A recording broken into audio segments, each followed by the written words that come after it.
حي على الفلاح. But it is only the believer who wakes up on his own, among the creatures that have choice, wakes up on his own to worship Allah Azza wa Jal at this hour. So Allah swears by this enormous time.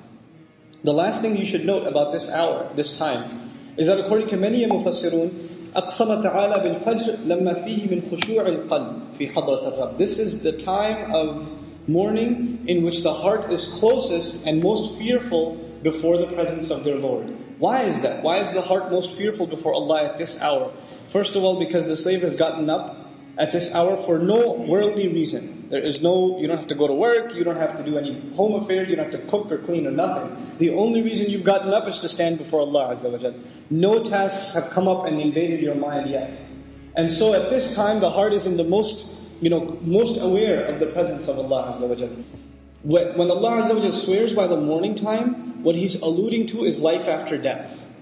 Because just like night was dead, and the Fajr time is the beginning of life, Allah is reminding us by the dawn of every Fajr that Allah has the power to bring life out of death.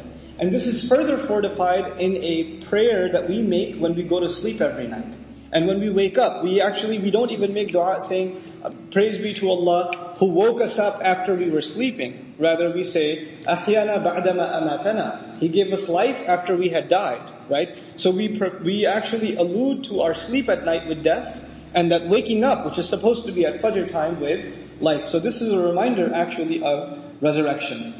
Ash-Shawkani writes, لِأَنَّهُ وَقْتُ الْفِجَارُ الظُّلْمَ عَنِ النَّهَارِ مِنْ كُلِّ يَوْمٍ. Because this is the time that darkness is removed and it's torn away and on every single day. And what he's alluding to is, this is a reference, as Farooq Zain also writes in his book Tartib al-Suwa.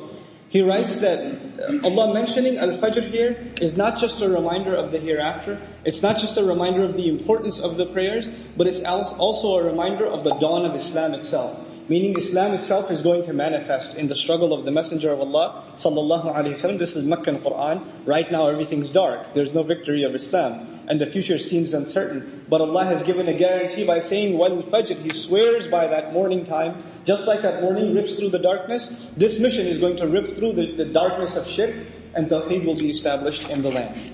The next oath that Allah Azza wa Jal takes is وَلَيَالٍ عَشْرٍ. وَلَيَالٍ عَشْرٍ. And by 10 nights. What are these 10 nights that Allah is swearing by? First of all, note, if Allah is swearing by them, they must be something really important. Second of all, they are part of a point He's about to make. They are part of the lesson of the surah. So these two things need to remain intact in our minds, inshaAllah ta'ala. So the two camps are as follows. One group says this is the last 10 nights of Ramadan. The other group says this is the first 10 nights of Dhul Hijjah. This is the majority too. There are other opinions, some say Muharram and others, but the vast majority of Sahaba and Tabi'un and Mufassirun have fallen under these two. The last 10 of Ramadan and the first 10 of Dhul Hijjah. Now Allah says, now the human being will be informed. What did he make a priority out of? And what did he put on the back burner? That's the translation I'll prefer here. Bima qaddama, what did he give priority to? What took taqdeem for him? What was priority number one? What took precedence? وَمَا أَخَّرَ, and what could wait? What were the things that you put on the back burner? The crime of the human being isn't necessarily that he doesn't do a good deed. The human being says, it can wait. I can do it later. The crime of the human being isn't necessarily that he doesn't leave sin. He says, I'll leave it later. Or, let me do what I want right now. I'll do that later. I have time. Taqdeem and ta'khir, not the grammar one. The one for life. Human beings will be thoroughly informed. What were your priorities? What did you put ahead? What came first for you? What came later for you? Bima qaddama wa akhar. The other meaning of qaddama wa akhar in Tafsir Juz Amma I mentioned also, qaddama also means what you've sent forward. You've done deeds, you've done works, and every one of them are waiting for you. Our deeds are waiting for us. Kullu nafsin bima kasabat rahina. You've sent collateral over.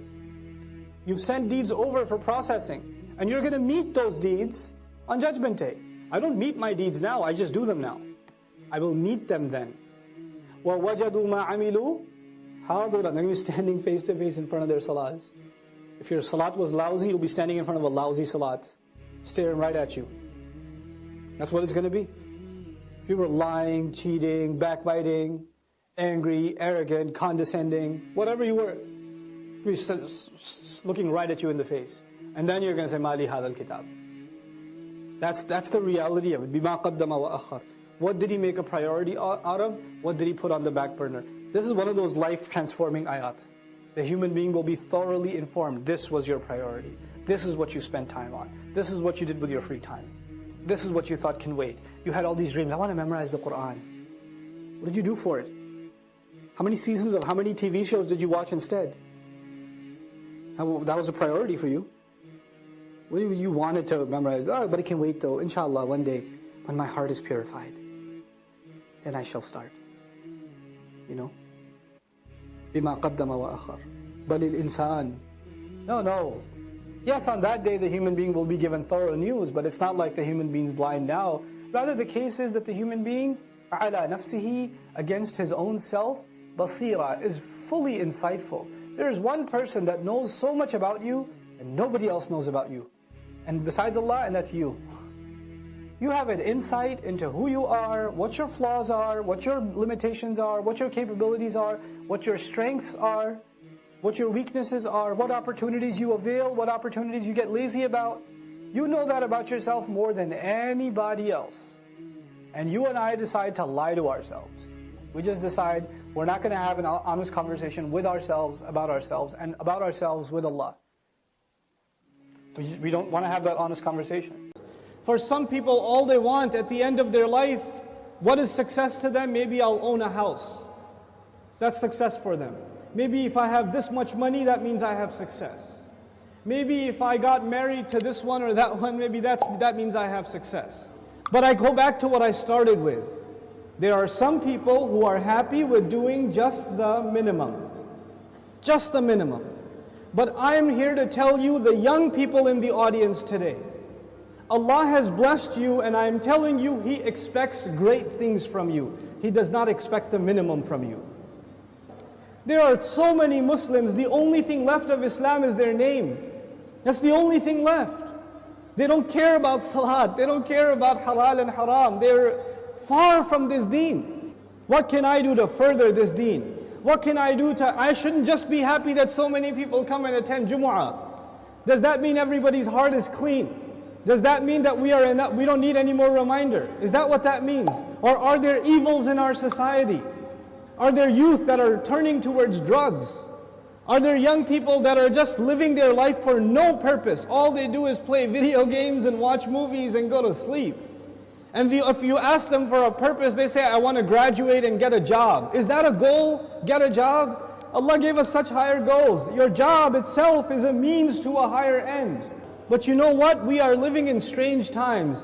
The people who need the da'wah the most today are the Muslims themselves. But even if you get a good job, but you don't do your job. You got the job, but you show up late every day. You got the job, but you don't finish any projects. You're sitting there at the desk wasting your time.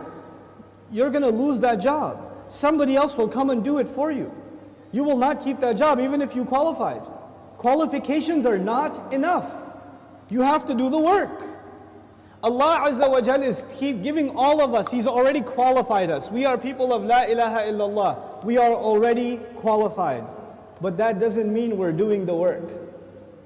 If we don't do the work, if we don't concern ourselves, if we don't care, then you know what's going to happen. إِن تَتَوَلَّوْا يَسْتَبْدِلْ قَوْمًا غَيْرَكُمْ ثُمَّ لَا يَكُونُوا أَمْثَالَكُمْ. You turn away, and Allah will replace you with a nation other than yourselves, and they will not be like you. They will not be lazy like you. And those are when young Muslim people have real iman, when young Muslims have real strength in their belief, then they have the power to change the world. They have the power to make the world a better place. But when young Muslim people don't have real iman, they don't have real conviction, then they are a waste of space. They are a waste of society, a waste of a generation. The only thing in their life, the most important thing in their life is when is the next movie coming out. The most important thing is when is the next iPhone coming out. The next most important thing is, man, I wish I had that car. That's it. Your life doesn't go any further than that. My teacher used to say that Islam is similar to climbing a mountain. You know, when you're climbing a mountain, you throw a hook and you climb. If you throw a hook not very high, then you will only reach that much. You can't reach any further. If your goal is money, if your goal is a six-pack, if your goal is a car, if your goal is a promotion, if your goal is entertainment, if your goal is girls, whatever your goal is, then you're only going to get that, you won't get anything else. But if your goal is something higher, to serve something more than yourself, you don't live a selfish life, you want to live for the sake of Allah and for the benefit of others, that's how you want to live, then you will benefit yourself definitely, but you will be honored in the eyes of Allah because you set your goal much higher. Our deen in this beautiful ayah, Allah Azza wa Jal describes it, قُلْ هَذِهِ سَبِيلِي, this is my path. A sabil is a path. And you know what? Allah did not say in this ayah, قُلْ هَذَا دِينِي, this is my deen. Tell them this is my religion, this is my Islam, this is my truth, this is my book. He didn't describe it with any other language except this is my path. And all of you know a path is like a journey. So Islam itself is being described as a journey in this ayah. What does that mean? That means in any journey you have to make progress, right? So even if you take one step, you are more closer to your destination than the day before or the step before. Every single moment you are making progress in a journey. And in this ayah, Allah's Messenger says, sallallahu alayhi wasallam, this religion of mine and this religion of yours and ours, Islam, is a journey, which means I am supposed to do something more for this deen than I did yesterday. And I'm supposed to do more tomorrow and more tomorrow and more tomorrow. I'm supposed to go further. Assalamu alaikum wa rahmatullah. If you enjoyed this video, please do share it with friends and family. If you want to see more videos from this series, click on the box at the top. If you want to see other videos, click on the box at the bottom. And don't forget to hit the subscribe button. Thanks.